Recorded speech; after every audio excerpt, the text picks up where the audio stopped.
திருச்சியில் நகராட்சி நிர்வாகத்துறை அமைச்சர் KN நேரு மற்றும் பள்ளி கல்வித்துறை அமைச்சர் அன்பில் மகேஷ் பொய்யாமொழி ஆகியோரின் இல்லங்களுக்கு வெடிகுண்டு மிரட்டல் விடுக்கப்பட்ட சம்பவம் பரபரப்பை ஏற்படுத்தியது.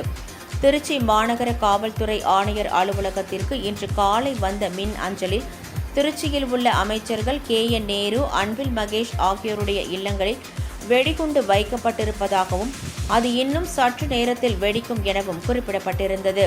இதையடுத்து போலீசார் வெடிகுண்டு நிபுணர்களுடன் தில்லை நகரில் உள்ள அமைச்சர் KN நேருவின் வீடு, அண்ணா நகரில் உள்ள அமைச்சர் அன்பில் மகேஷ் பொய்யாமொழியின் வீடு ஆகிய இடங்களில் தீவிர சோதனை மேற்கொண்டனர்.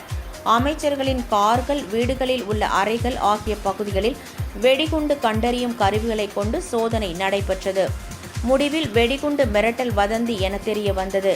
இதுகுறித்து போலீசார் வழக்கு பதிவு செய்து தீவிர விசாரணை மேற்கொண்டு வருகின்றனர்.